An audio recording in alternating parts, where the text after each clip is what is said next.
Michael Norrie entered court for a sentencing hearing almost 5 months after accepting a plea deal. That he does recognize the seriousness of this offense. He accepts responsibility for what he's done. Norrie was sentenced to 23 years in jail and the rest of his life on probation. The court acknowledged this case would have a devastating impact on the family if it were to head to trial. Rather than inflicting upon them further emotional pain and suffering, which would no doubt occur if we were to proceed through a lengthy and difficult trial and appeal. In a PSI statement, Michael Norrie said, quote, "There is nothing I can do to bring her back, and I will live with this guilt and regret for the rest of my life." Indeed, no sentence can truly bring justice to the family of Mary Pat O'Hagan. I'm happy he's going to jail. Wish he was staying in jail longer.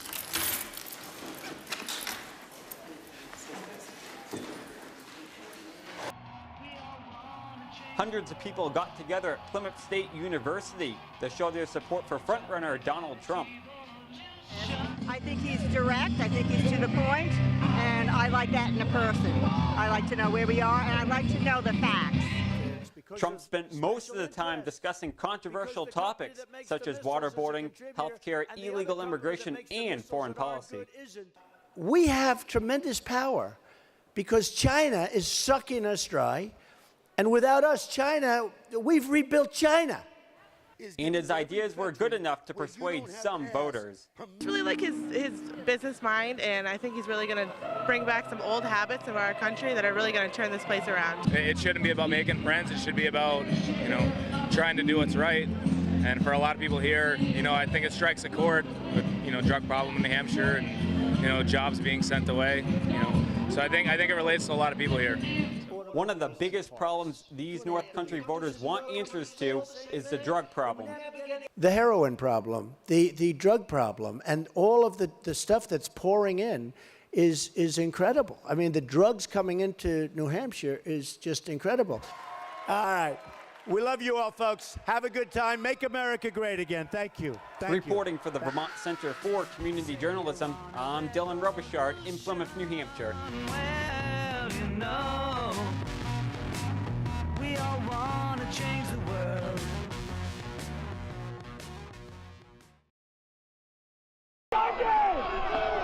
As the game kicks off and the hard hits are felt, there's one thing that keeps the people coming back every October. Year after year, you drive into the schools, and everyone looks forward for the LIHJ game. The rivalry is not necessarily about the game, but about the community gathering together. Everybody is supporting their town from St. Jay and also Linneville, so they have signs and all kinds of floats and all kinds of celebrations. And some things never change.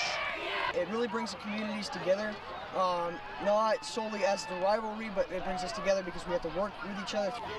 The rich history is not only penciled into the scorecard, but the hearts of its fans. I graduated here in '53, and I think I've been here every year except 2. Even for those who have not attended as many games, it still has a major impact. It doesn't happen in a lot of other places quite like it does here.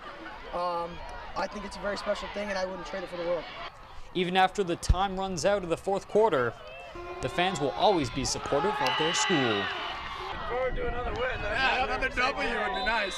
The Vikings were shut out at home by the Hilltoppers, 64-0, which allowed the Hilltoppers to do something special, something which is not done very often. So every senior played, and I want to say, I think every senior had an impactful play at some point in time.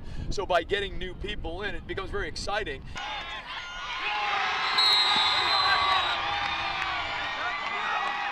Until these teams meet again, bragging rights will stick with St. Johnsbury Academy. We're reporting for the Vermont Center for Community Journalism. I'm Tom Weineck in Linden. The last time there was a 60-point shutout was back in 1921 when LI beat St. Johnsbury 69-0. The next edition of the game will be held at St. Johnsbury Academy. A new teddy bear. For kids, Christmas is all about what Santa brings. Feels like going downstairs looking under the tree to see if we have Christmas presents. But for parents of special needs children, the cost of medical bills often come before the gifts. because we have doctor's appointments and other medical costs that insurance companies won't pay for. So all the parents were really stressed out how to give their kid a normal Christmas. 11 years ago, Crystal started a program called Angel Trees, which gives community members an opportunity to donate presents to kids with special needs, including her own son. He's 14. He's legally blind, and he also has a genetic condition that makes him larger than he's supposed to be. I am not upset about my disability. That's my plan. And it really just makes a big difference on everyone's lives when they can do something nice for someone else. Although Dalton gets gifts from the Angel Tree, he also volunteers to help other kids like himself. There's people less fortunate than me. I want to give them something. There are over 30 Angel Trees in Linden, St. Johnsbury, and Littleton, where customers can buy the gifts the children want, wrap them, then place them in the drop boxes. Even though the gifts are for the kids, it seems to help the parents the most. Having this organization to help me makes it a better Christmas for everybody. Something as simple as this can make a difference this Christmas. And it's just amazing that so many people just pitch in to help the less fortunate. Reporting for the Vermont Center for Community Journalism, I'm Mary Beth Noonan in Lyndonville.